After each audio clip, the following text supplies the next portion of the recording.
Members, we'll commence the meeting in 1 minute. 1 minute from now.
That's me on, so So who's in? aye. The way they're spaced out Yeah. is for the camera setting. Yeah.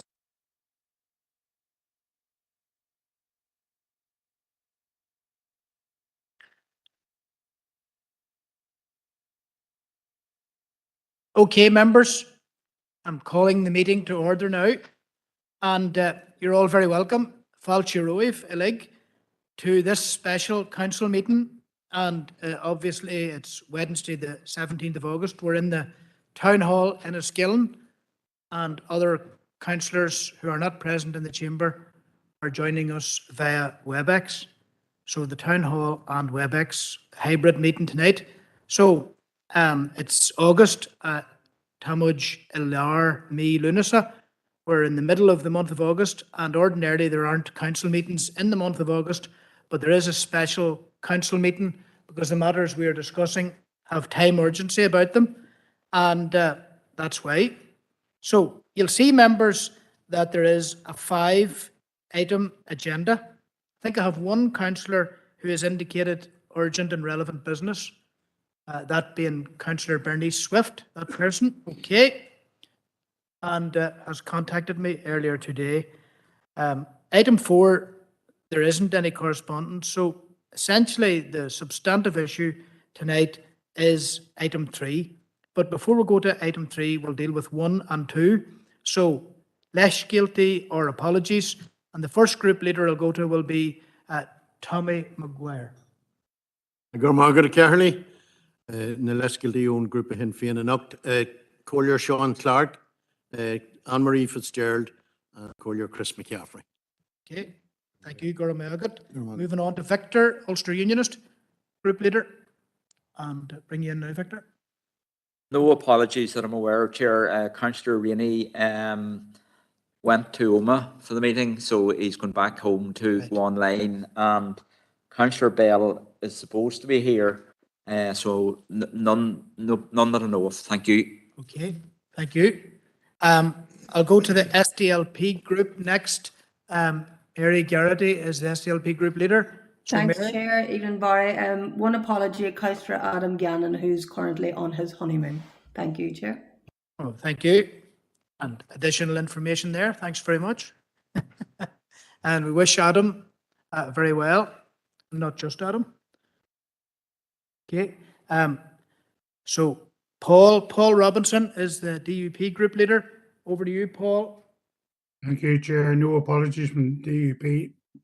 Thank you. And then I'll go to smaller parties and independents.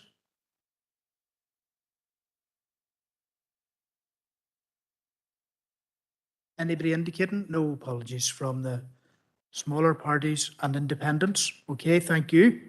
So that's item 1 dispensed with. Moving on then to item 2 on the CLAR, and that is declarations of interest. Are there any declarations of interest? And nobody on WebEx and nobody in the chamber. There are no declarations of interest. Okay, thank you. Now, we're moving on to item 3 on the agenda, and it's to consider one file for decision by the council, and paper A is there, and it relates to a planning application with a reference number here, a PAD LA 10 2022 0788. Now, we're joined this evening by planning officials, colleagues within the council, and I think Darren Lawther is going to do most of the speaking in this matter. Darren, I might ask you to introduce this matter and describe it for us as well. Thank you. Do you know, Darren? You Planning Officer 1, maybe? Is that you? Okay, good evening, members. Just to sort of set the scene, introduce what's before you tonight. So their planning reference number is LA 10/2022/0788/PAD. The PAD suffix at the end refers to a pre-application discussion. That has been given to this reference and this notification because there's no other way on our computer system of logging these and tracking them. However, this is not a PAD. So it may have a suffix at the end of the reference number as a PAD, but it's not a PAD. What is before you tonight is that the council has been notified by Flintridge that they propose to carry out mineral exploration works under Part 16 of the General Permitted Development Order. Those permitted development rights allow them to carry out borehole drilling for exploratory mining purposes. The council then has 28 days from the date of the notification. So whenever Flintridge come along and tell us they're going to do this, we have 28 days as a council to decide whether we want to restrict those permitted development rights. And you can restrict those permitted development rights by issuing a direction. And that's the decision before you tonight, members, whether you wish to issue the direction. Okay, so I'll just go through the details of what the notification includes. So the location of the site then is the Cavanagh site. It's out the Dromore Road outside of Omagh. I'm sure members will be familiar with the location of it, but on the screen you can see the Omagh in the centre of the slide, Dromore Road, and then the Cavanagh site, just for references. The planning history of the site, the mine has approval under K92-0713 as a full application for an open cast pit. So it's a mine, was approved. There's a subsequent approval in K2000-0995 to vary a condition of that approval to allow them to phase the restoration of it. And then under the K12-0373, there was further works, so an underground mine and associated surface level works. And you can see the details of it there. And that was approved as well. So planning approval has been granted at the site for the mining operations that are currently ongoing. In terms of the notifications before you tonight, the details of the notification that was received on the 25th of July show 3 borehole pads. So there'll be 3 locations, and from each of those 3 locations, they will drill 3 boreholes. So you can see the notification. The top borehole is J16, 17, and 18. The next borehole location then will drill 3 more at 19, 20, and 21. And then the notification had another 3, J22, 23, and 24 down at the bottom. The applicant has subsequently withdrawn the 3 at the bottom. So I'll just go back, members. So you have the 3, 16, 17, and 18, 19, 20, and 21, and then 22, 23, and 24 at the bottom. 22, 23, and 24 have been withdrawn from the notification. And what's before you tonight is simply 16, 17, 18, 19, 20, and 21. So you can see on the plan then the location of the boreholes where the drilling will take place and the orientation then of the length of the boreholes that will be drilled under the ground. The notification does include the starting point of each of the drill sites, and you can see those there. There's 16, 17, 18, and then 19, 20, and 21. It also includes the end point, and then also over on the right-hand side has the length of the drill holes. So all the information that's required by the council has been provided, and we are aware of what is before us tonight. So just to remind you that the notification tonight is purely to decide on the 6 drill holes that are proposed. The site has planning approval, as I say, under 373. It's a full application. And as part of that, there's a condition of the approval. And you can see on the right-hand side the wording of the condition that it prevents any works within an area of blanket bog. Now, that area of blanket bog is identified in drawing 19. It's a protected area, and they're identified outside of the mining site. You can see them on the left-hand side there. It's with the note 5 on it. Obviously, a critical issue in relation to the boreholes is whether the mining or the drilling of the boreholes goes into those protected areas.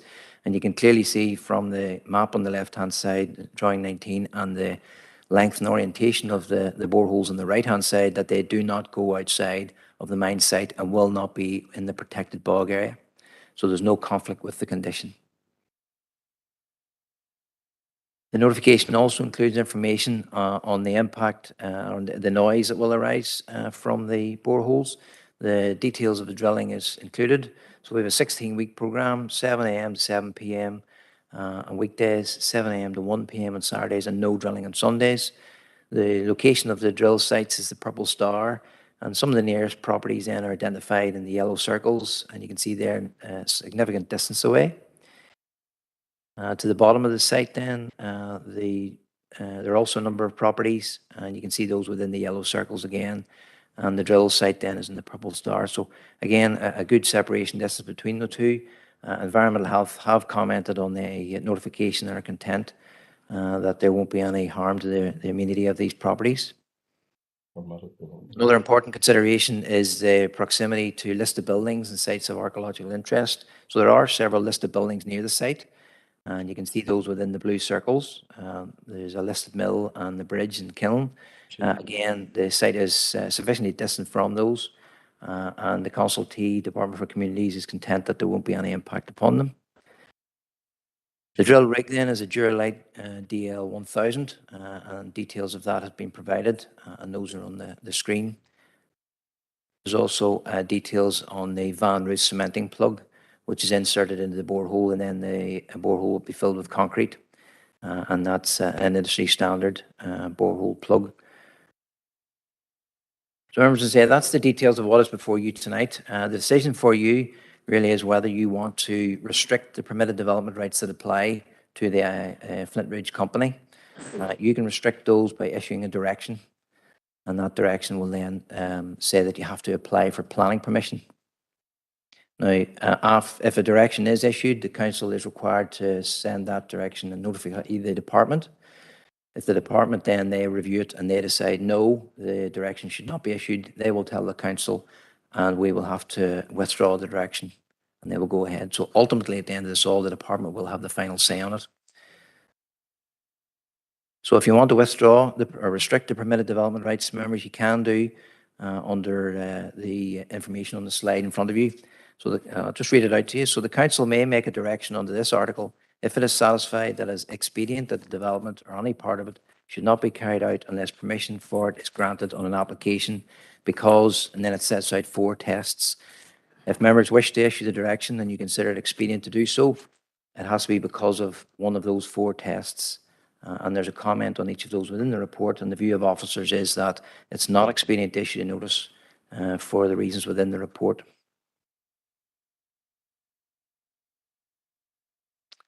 I'll just leave it up for members to read through.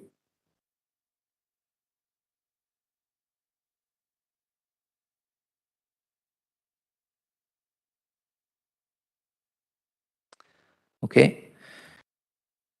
So happy to take any questions, members. Okay. So that's the conclusion of your opening statement anyway. Yeah. Darren, thank you for that. Okay, I'm going to go straight away till Councillor Stephen Donnelly. Thank you very much, Chair, and can I begin by thanking Darren for that presentation. I know that a huge amount of work goes into these every time that they're done, and they're very, very well prepared and informative. However, I am opposed to the recommendation and will be proposing that we do instead move to issue a direction. Because I think that if we were to do otherwise, we would be acting in the face of the direction that the council took as recently as October last year. And in that month, we did reject a similar notification for the drilling of boreholes in these same areas in Cavanagh due to the possible cumulative impact of these boreholes and the unlawfully drilled boreholes in the Blanket Bog. as well as the live confirmed planning enforcement case with respect to the tailings facility and their combined potential to impact on the River Foyle SAC and the protected blanket bog. Now, a direction requiring the submission of a planning application for any further boreholes was issued subsequently, and then 2 applications for boreholes were received from Flintridge asking for 2 different tranches of boreholes in these same areas. But it seems to me that these planning applications already in the system should have just been amended to include these latest boreholes as part of a transparent, robust and informative planning application, rather than going down this road of seeking to bring this about under permitted development. If this were to go through tonight, we would have a situation where we would have 2 live planning applications being undertaken to consider the safety and other relevant impacts of carrying through such work in Cavanagh, while simultaneously having the exact same work being carried out in the exact same area under permitted development. It seems to me that that would be a farcical situation to be in. Now, I'm someone who in the past has spoken about the lack of community confidence within Cavanagh and Clannabogan on account of the numerous historic breaches and failures that we have seen locally. But even if you set that history aside, even if you don't take that into account, the fact remains that the material considerations that underpinned our previous decision back in October remain equally as valid today with this new proposal that we are dealing with tonight. The potential impact on a conservation area, the River Foyle SAC, the lack of clarity of the extent to which there may be a serious detriment to the amenity of the local area, and even the notion that this will not provide a serious nuisance to residents nearby in the Cavanagh area is disputed. All of this should be hammered out and clarified through a robust, informed process, and for that reason, Chair, I will be proposing that we do not go with the recommendation and that we do move to issue a direction. Thank you very much. Thank you for that, Councillor Donnelly. Move now to Councillor Warrington. Thank you, Chair, and thank you to our planning representatives for giving us quite a detailed analysis there. I certainly would be of a different thinking. I think, obviously the planners have stated quite clearly the facts that Councillor Donnelly is arguing against. Our own environmental health has said there'll be no problems, and the Department of Communities is happy enough. At the end of the day, this company has been in the area now for well in excess of 20 years, and certainly they don't seem to have caused any major problems. So I would be... Sorry? We've got some interruption there, some interference, maybe from possibly somebody on WebEx that hadn't muted or whatever. So if you can just carry on, Councillor Warrington. Thank you. So I think it's a situation. At the end of the day, what they're proposing is drill holes. They're not proposing anything else. They're proposing exploratory drill holes. So I would be in that situation. I would be proposing the recommendations in front of us on the paper here tonight. Thank you, Chair.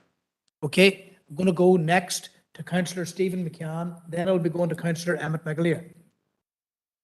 Okay, Chair, yeah, just quickly, I'm happy to second Councillor Donnelly's proposal there. Any potential implication to the environment deserves full scrutiny. So I'd be supporting Councillor Stephen Donnelly's recommendation. Sorry. Thank you. So we have a proposal from Councillor Donnelly, which has been seconded. I'm going to move now to Councillor McAleer. McAleer. Emmett. Gormagat, Caharlock, yeah, thank you. I'm happy to support that, and having read through the extensive attachments and documentation and maps and that, there's a number of very serious concerns, and I think no little surprise that the cheerleader for gold mining in the area, well, sorry, not this area, in another county, is in to back this up and give the green light to this project. What does surprise me, however, is the fact that the council planning team is happy to sit by and allow this. And we look back at a number of the commendable recommendations that were taken at our last special council meeting at the end of July, where we talked about, and this was not just this was led by the report from the planners, about a presumption in favour of planning and how the department operates that way, how it makes no effort to ensure consultations are community focused. And a note in the attachments, this explicitly says that the company in question Galantis or Oma Minerals or Flint Ridge or whatever name they're using this week, they have made no effort to reach out to the people who are going to be affected by drilling from 7 a.m. every morning, Monday through Saturday. To say that that's not going to have an adverse effect on a community is laughable if it wasn't so serious. I think I'd raised the question the last time this same company brought a proposal for permitted development rights. When we look at the total cumulative impact of drilling in this area on this site, and I asked the question the last time and I was informed by one of the planners that we didn't have the figure to date. It was something that would need to be checked by the department or with the department. I'm wondering, do we have that figure tonight? I think the last night we recorded a figure from maybe 2016. Do we have the total number of boreholes that have been drilled in Cavanagh to date? Because I would imagine it's in its hundreds. And if that's the case, we need to apply the precautionary principle here. That's something that we spoke of again the last night. And I'll remind just the members that when we spoke in support of the planning report that was going back to the department last night, that there was a risk that the department as a competent authority is in breach of its obligations. I don't want to see this council as the local planning authority in breach of its obligations when it comes to protecting our environment and protecting our people, because that's what we are running a serious risk of. And indeed, that's what Judge Humphreys hammered home in his decision in the case that was brought to him by William Donnelly. So I just would be very mindful of what we're looking at tonight. I would be very mindful of the company we're dealing with and the live legal proceedings that they're currently ongoing in terms of health and safety breaches on site. And I don't think it's the sort of company that we should be accommodating or bending over backwards to facilitate. So I'm happy enough to support the recommendation as outlined by Councillor Stephen Donnelly. I think it applies to definitely to points B and to point C of the objection. Thank you, Chair. Okay, and that's a proposal that people are supporting variously from Councillor Donnelly and seconded by Councillor McCann. Councillor Warrington has made a proposal as well.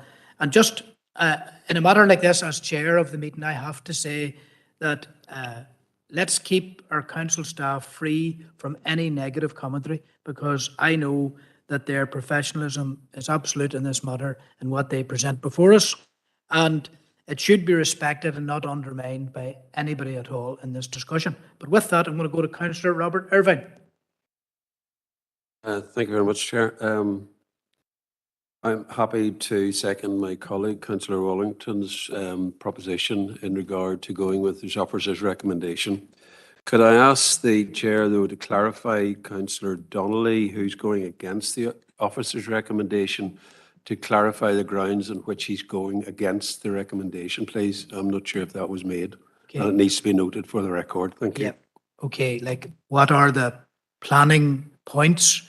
What's the merit of recording this objection or whatever? Okay, I'll have other councillors who want to come in sequence. So I think it might be appropriate to ask Councillor Donnelly to come in before them. Councillor Coffey is waiting in the wings. So I'll go to Councillor Stephen Donnelly, if you don't mind, on a procedural point, Donald. Okay, Stephen. Oh, that's no worries, Chair. I haven't got the exact letters to hand, but it would be on the grounds of potential impact on a conservation area, which is one of the considerations. The extent to which there would be a serious detriment to the amenity of the local area would be the second, and the third would be the potential for a serious nuisance to residents nearby, which would be the third. Okay. Thank you. Thank you, Councillor Donnelly. I'm going to go now to Collier O'Coffey. I'm happy to add my voice to in support of the proposal there from Councillor Donnelly. We are all aware of the social implications of the disruption and concern that exists around this industry. I think there are clear concerns around the conservation area and the impact that this will have in relation to those environmental factors. But I think the point that was raised by Councillor McAleer is one that I would like to highlight, and it's certainly something I've raised myself repeatedly. There is a cumulative impact that I don't think is fully considered in these in the paperwork before us, frankly. In particular, there are a large number of boreholes in quite a small area, and as we all know, if you put a large number of holes into rock, you don't really know the dynamics of the rock into which you're boring. But the more holes you put in, the greater the risk of problems with those holes, whether it is contaminants entering water, whether it is leakage, whether it is boreholes failing, plugs failing, and all these matters are quite normal as part of the process. But the sheer volume of boreholes in a small area, I think, adds a considerable concern around cumulative impact to the underlying geology in that specific area, and to me raises quite genuine concerns around water contamination resulting from what is quite a polluting and an extensive and intensive process. So I think the precautionary principle is one that we have to uphold as a council, and as such, I will be supporting Councillor Donnelly. Thank you, Chair. Okay, thank you. Now, at this juncture of the meeting, I would like to go back to Darren for further commentary. Darren? I'll press you on here now, sorry. Darren? Just members, just if you give me a second just to call up a slide again, members, and get it.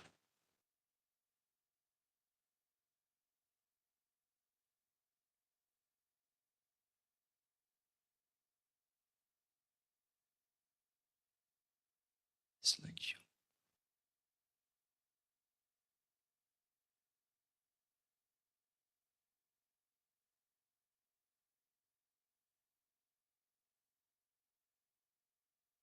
Members, so the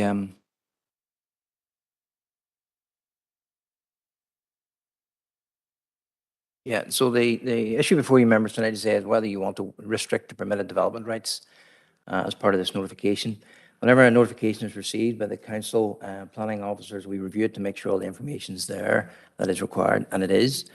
We also then carry out consultations with the relevant statutory consultees, and in this case, we have done that. So we've consulted the Environmental Health Department, we've consulted the Department for Agriculture, National Environment Division, Water Quality, etc. We've also consulted NI Water, and we've also carried out our obligations under the Habitats regulations through our consultation with Shared Environmental Services. The issues that are being raised before you, I'm sure members you will be aware and you'll agree these are matters of expert judgment. So impact on water quality, the cumulative impact from drilling at the site, all of those matters are matters of expert judgment, and that's why we carried the consultations to those consultees. Those consultees have all replied to the council with their comments, and they've all been included within the report and have been shared with you. The outcome of all those consultees' comments is that they're content, both individually with the drilling that is proposed and also cumulatively, looking at all the previous boreholes that have been drilled at the site. They will have taken those into account as well. So consultees are content, and they've replied to the council saying they have no issues. If the council is going to go against those consultee comments, we have to give serious weight to them. We have to give significant weight or great weight, and the courts have required us to do that. So if you're going to go against the comments of a consultee, there needs to be a clear and cogent reason why you're not agreeing with the views of those experts. So in terms just of the comments and the issues that have been raised, the number of boreholes, the planning history is included within the report. K11674, there's 12 boreholes. K12197, there's 28. LA10210772, there's 17, but there's no direction issued there, so they don't count. LA10, then you have the two applications, 665 and 663. So the information on the number of boreholes is there. Consultees will have seen that as well, and will have taken that into account. Point of clarification, Chair. And they're going ahead. So members, just if you are going against those, there needs to be a reason. In terms of the comments by the councillor, if I could just ask maybe for some more clarity on those for the sake of the debate. The discussion raised three issues, and I'll just go back to those. So The first one was impact on the conservation area. In terms of planning and the meaning of the word conservation area under 2A1, a conservation area is a designated heritage area. So, for example, Enniskillen Town Centre is designated as a conservation area. Omagh has a conservation area. This mine is not at a conservation area, and it's not near to one, and won't affect the conservation area of Omagh or Enniskillen or any other one nearby. In terms of the other issues, there's no national park, there's no nature reserve, there's no AONB. The ASSI has been considered by the Statute Consultee, and again, there's no impact then. There is an SAC, a special area of conservation, which is the River Foyle. And again, the consultees have looked at that, and their comments are that the proposed site is approximately 30 kilometres river's length to the SAC. Given this substantial hydrological separation distance, it is concluded this feature cannot be affected. So the issue and the impact on the SAC has been considered.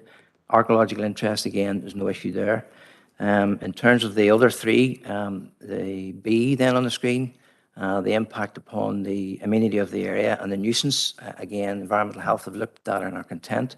There's no impact on the setting of a listed building with the Statute Consultee content as well. C, again, there's no serious nuisance and there's no aircraft using a nearby airport affected.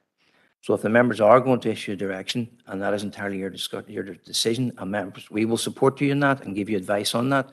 But if you are going to go ahead, members, may I suggest maybe there's a more discussion from the proposer on why the direction is issued, because ultimately that has to be a sound direction that is sustained if there is a challenge. Okay, thanks very much. I'm going to go straight away to Councillor Donnelly as a proposer, and I know he's going to enter the spirit of what Darren has just said. No, I thank Darren for those comments. I suppose the SAC was what I was directly referring to. And I mean, you know yourself that in the context of the legislation, it isn't merely just what is within the site itself, it's the potential for the spillover effect. And I think effect is the term that is used in the legislation, the effect that that can have on those wider areas of conservation or special protection. And for me, I think that that particular SAC is one of those things that we do need to take into consideration. And I think that it is important that we have a wider, more robust and transparent process for dealing with this, just because of the concerns that do exist out there in the community in terms of environmental protections, in terms of making sure that this is done in a robust and safe way. And I think that adhering to those particular material considerations that are consistent with the legislation that we see here tonight, I think that that is an important thing that we need to proceed with. Thank you, Councillor Donnelly. And Corleor McCaffrey on WebEx. Councillor Glenn Campbell, please. And Councillor Keenan will come in. Councillor Glenn Campbell. Well,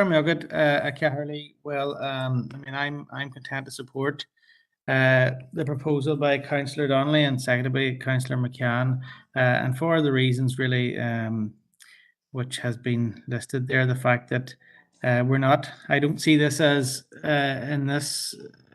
I don't see that we're actually going against the consultees. What we're trying to do is get more scrutiny. As Councillor Donnelly had said there, more scrutiny, more transparency here. There is serious concerns, and I don't feel that by seeking a full plan application that we're actually going against the consultees. That they, of course, would be part of that, part of the decision making. Their views would be taken on board. Thank you, Chairman. Okay, Goramayagat. Corleor Eamon O'Keanine, led the Hull. Councillor Keenan.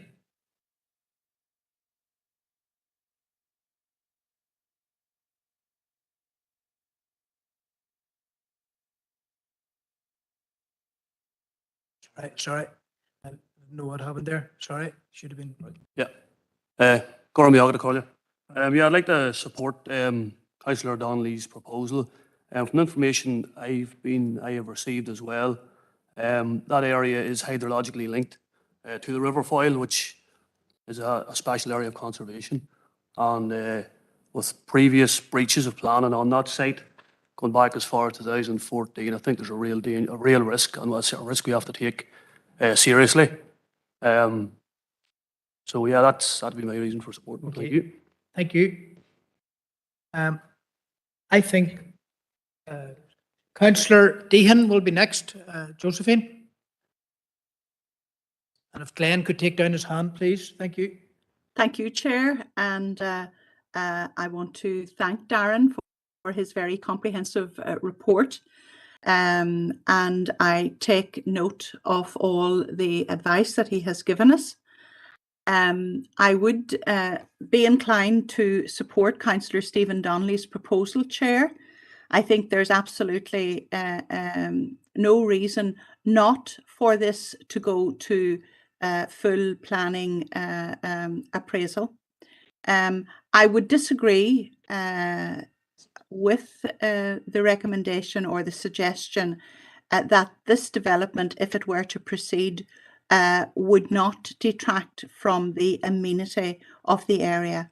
Certainly is a matter of opinion, but in my view, and looking at the maps, Chair, that Darren has provided, I would say that some of the local dwellings are quite close to the application site.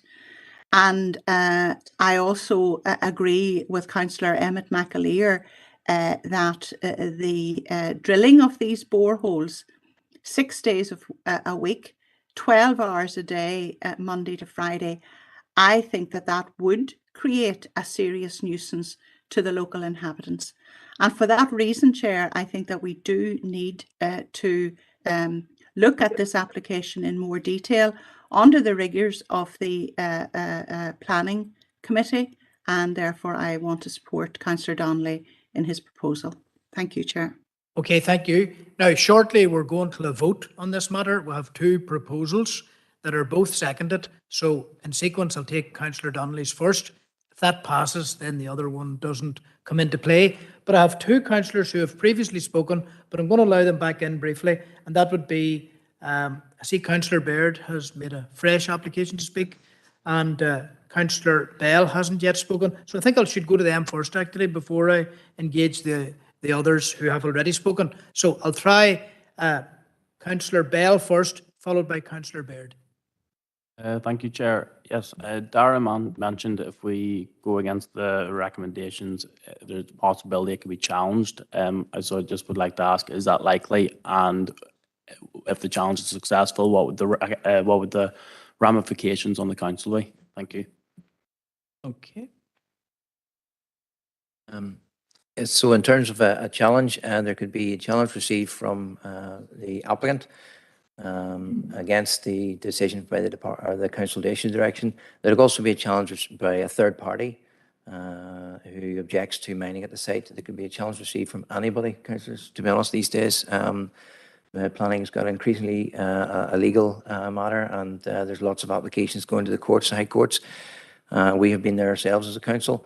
The view of officers, as I say, is to give you advice and ultimately you make a decision. We will help you making that decision and make sure that your decision you make is as soundly based as we can, and assist you so that if it does go to court and it is judicially reviewed, that it's a sound decision.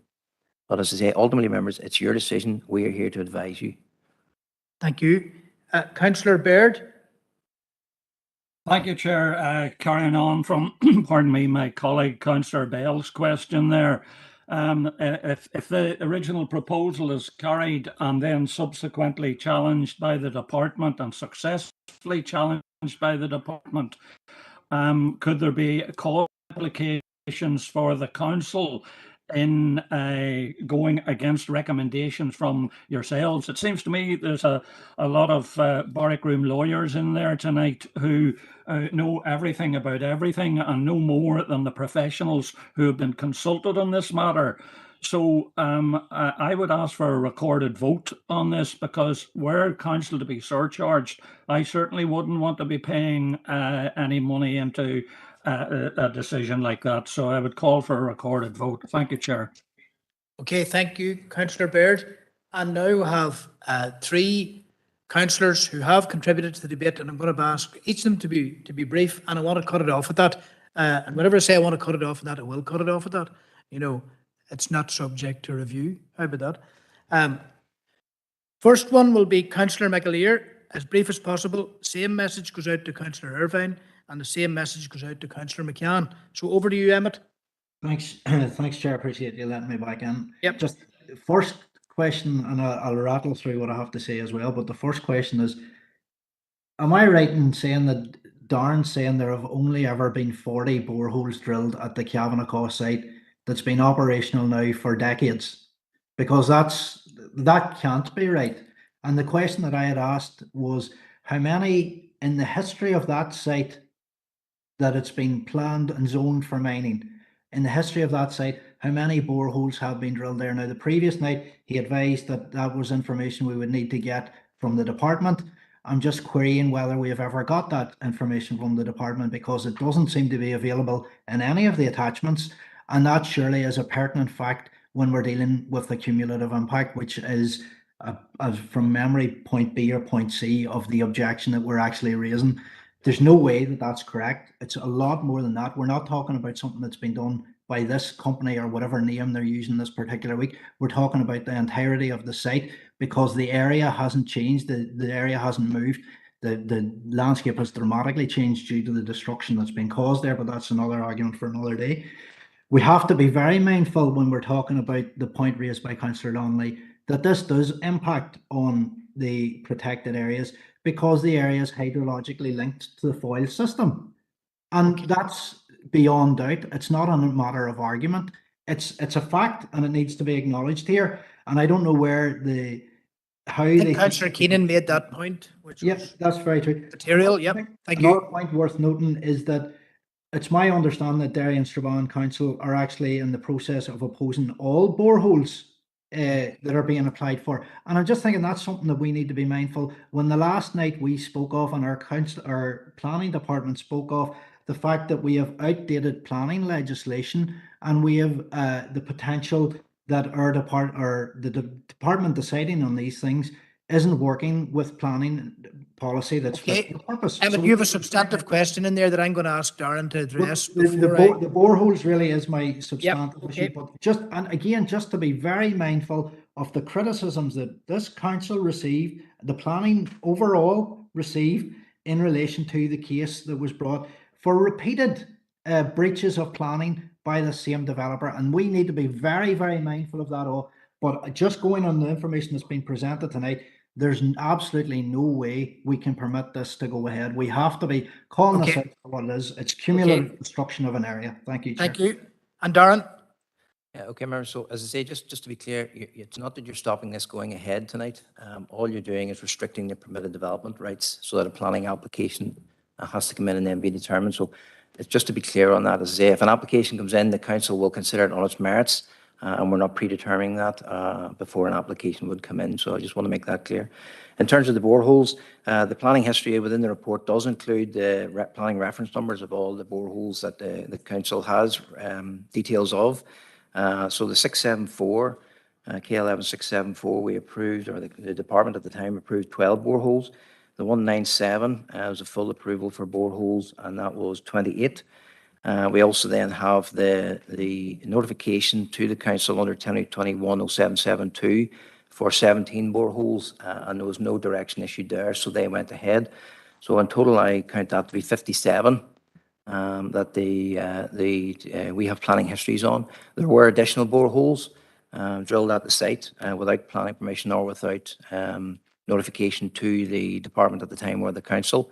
And they were part of that judicial review that was taken. But overall, the number of boreholes that the council is aware of, as I say, the 57 were permitted, and there are slightly more than that then were drilled without permission. Possibly, I think it was 5 or 6 more.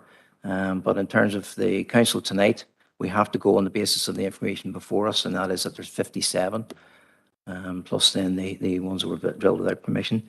In terms of the other issues, as I say, the council is reliant upon our statutory consultees for expert advice. The test is not, is there an impact on an SAC? It's what the impact is and how it affects that. And that's where the experts are coming along and saying to us, the SAC is a significant distance from this site. Yes, it is hydrologically linked, but there's given the substantial separation distance, they're telling us as a council that this feature cannot be affected.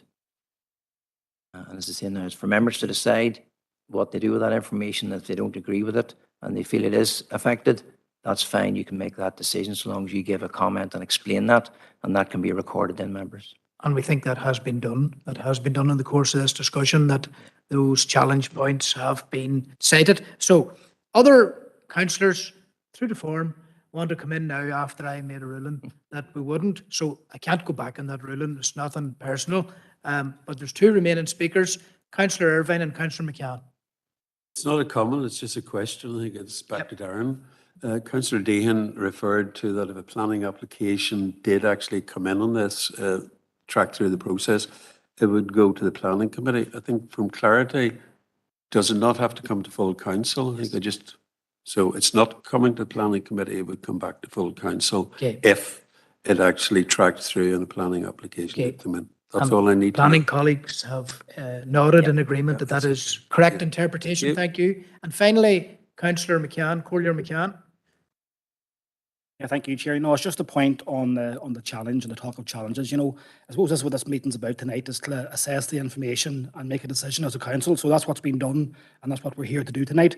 And I suppose this decision will be no more or no less than any other decision made by the Planning Committee, which are all open to challenges if that's the way others may decide. So I wouldn't put too much focus on challenges. Every decision made in terms of planning is subject to challenge. However, you know, I wouldn't like to overemphasise that point about challenging.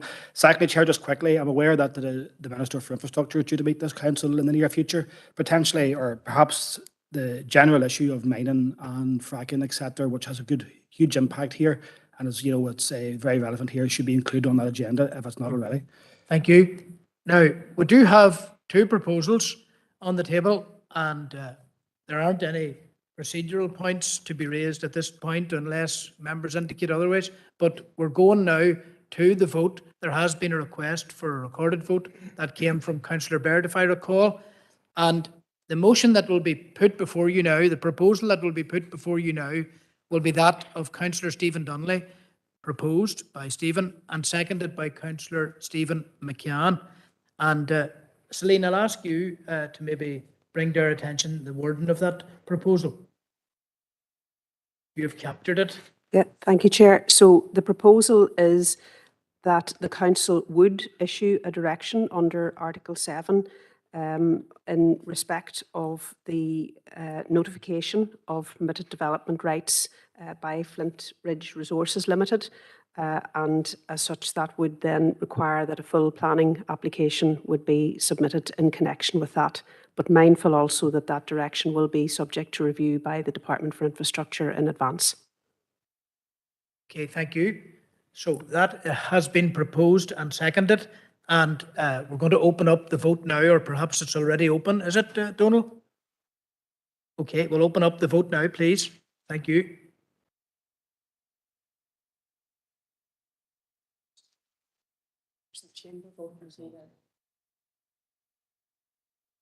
So members in the chamber won't be voting online, will be voting in the chamber. Okay. That's right, exactly. The very point you made.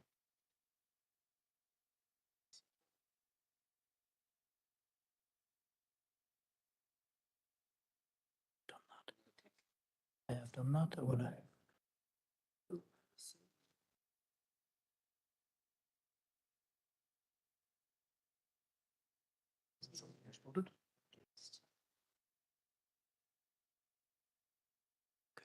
Done it.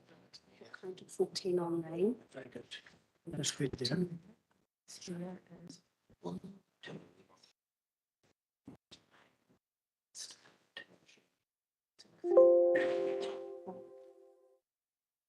So interesting.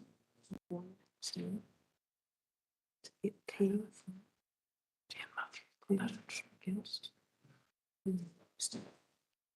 Okay. We should just hold. Whoever's closed, I'll ask you to read out the result.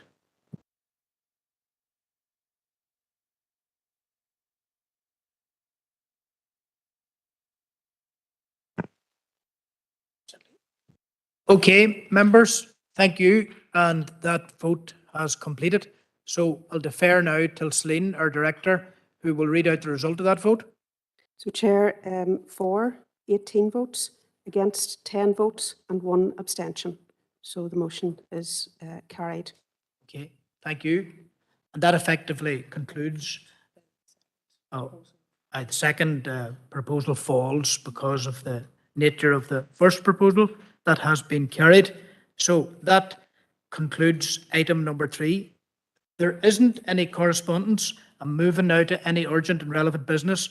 There was only one councillor who contacted me prior to the meeting, and that was Councillor Swift, Collier Swift. So I'd ask you, Bernice, to speak now. Thank you. Guramagat, Cahirlock, thank you very much. And from vexatious boreholes now to equally vexatious potholes is the topic. And Cahirlock, we all know that Fermanagh and Omagh roads have had their fair share of potholes, but unfortunately a very unfair investment and process to resolve them. But however, I am aware a solution might be within reach, but it will of course take political will and investment by both the Minister for Infrastructure and the department responsible to action. As we all know, it is their responsibility to do so. Potholes, as we all know, are one of the issues which likely impacts all of our constituents and more adversely, their vehicles. A pothole fixing machine has been manufactured by JCB and Louth County Council have invested in it to sort out the vexatious problems of dealing and fixing with potholes. I have read and learned that so far they have covered 700 potholes in 1 month by using this machine, which has a 4-part process method, whereby the machine works by first of all cutting, cleaning and sweeping the road before actually filling the potholes with hot asphalt, which is more long lasting, as we know. And I'm inclined to think that the long-term cost saving and all-round benefits must be looked into, because in just 4 months, Louth Council state that they have repaired 10,000 square metres of pothole riddled road surface. So apply that to our super council area and wouldn't we be very, very happy?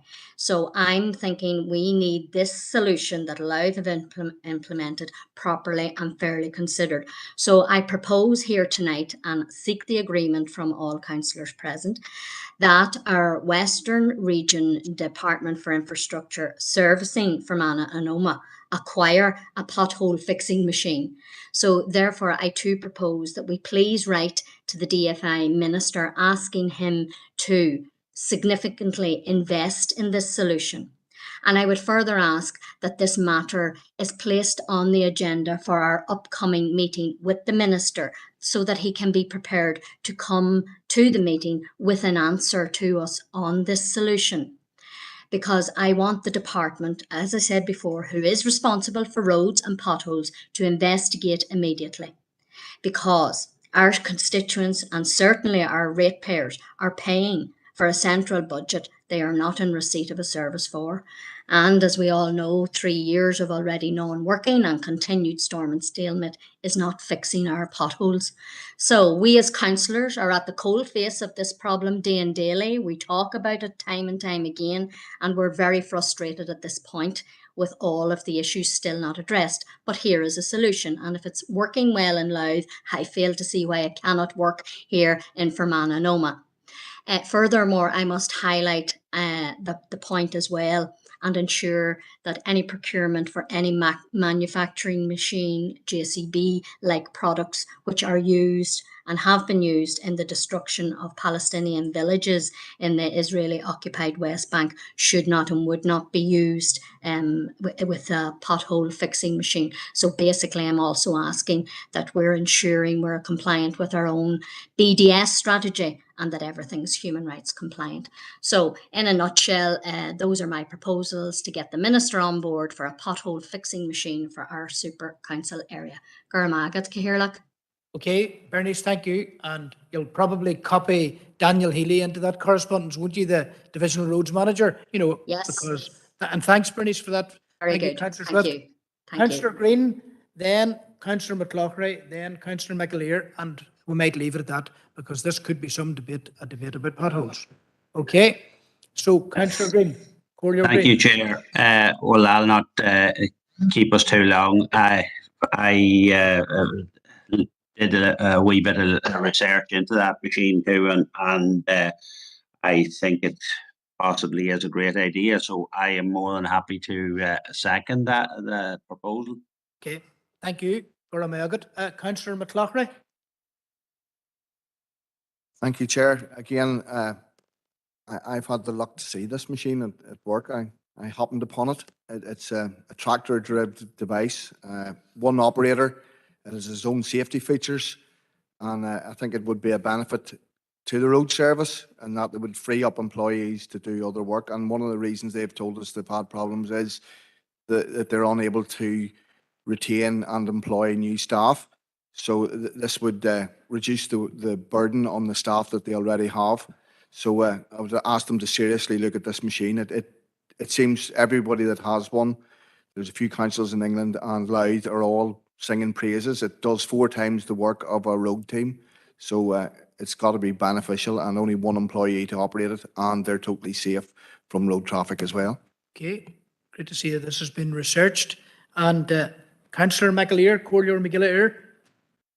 Carlock, yeah, I'll not get into the debate about potholes, but I'm glad to hear that Councillor Swift stipulated that we wouldn't be automatically going to JCB. I'm aware that there's ongoing legal action taken against that firm by Lawyers for Palestinian Human Rights, which began, I think, in late 2019, early 2020, due to involvement of the JCB construction or destruction machines in the clearing of Palestinian properties, and obviously settlement-related construction in the occupied Palestinian land. So with that in mind, I'm happy enough to support it. I wouldn't have been able to support it without that proviso, so happy enough to support, Chair. Thank you. Thanks very much. And I think it's a very good proposal, very innovative, very relevant. My own comments would be that it's good to remind the public that Fermanagh and Omagh District Council doesn't have the statutory duty or responsibility for fixing potholes, but nearly everybody thinks we have.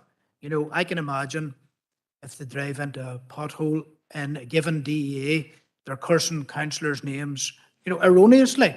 You know, like if it's in Cash, they're probably blaming the Aaron East councillors. That's all I'll say, right? You know, your name would come to the tip of people's tongues. But some years ago, I wanted to make that point in a demonstrable way, that potholes are, unless they're on council estate or the council property or land, you know, they are the responsibility of DFA roads, and we lobby them. We're an elevated voice, but that's all.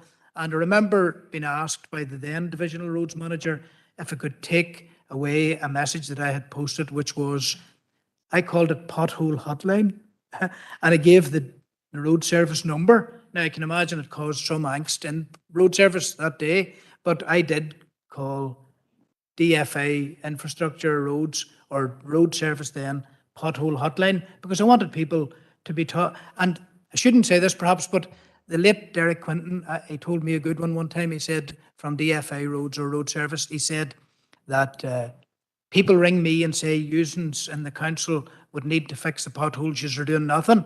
And Derek used to say, you know, I don't disagree with you. And he was road service.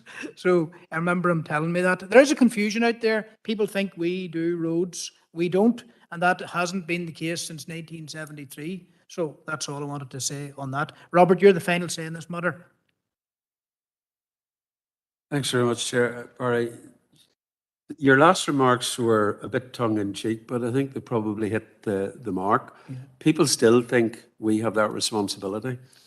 And at the moment, over the last 2 to 3 years, with regard to the effectiveness of a lot of centralised functions that are controlled by Stormont, they're starting to fail. And they're starting to fail, I think, because of a lack of direction and a lack of will to actually get things carried out. I mean, my suggestion would be to go further. I think this council should actually lobby the department and say, if you transfer a certain amount of your revenue resource and capital resource, we could, I think, with a bit of jiggling around, look at buying a machine and actually start to carry these things out. Because at times it's not the lack of money, both in a revenue or capital, it's the lack of will to actually get things carried out. And it's the lack of trying to get organised within a large conglomerate.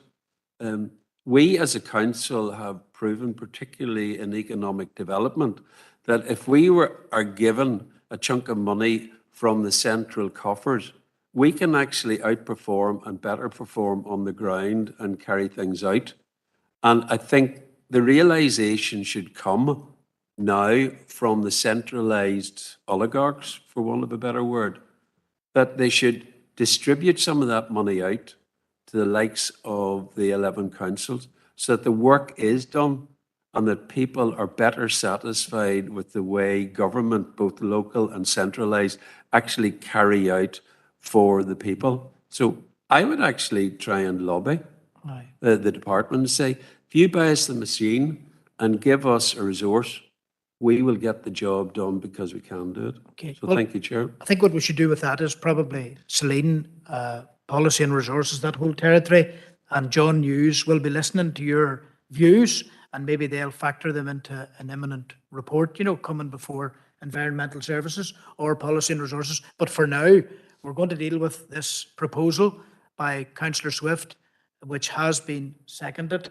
by Councillor Green.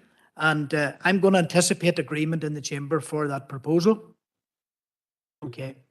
Agreed with a noted abstention from Councillor Corrier Coffey. And with that, members, wishing you all, Corrier McAleer, okay, has abstained as well. So recorded difference of opinion, which is fine. That's the nature of these things. You're allowed to do that. Carlock, And, I okay. didn't actually speak there. No, the meeting has come to a close. That item has been dealt with. But what we're going to do now is I'm going to wish everybody the rest of the summer, enjoy the rest of the summer, and we'll see you back in early September. Thank you. Meeting has concluded.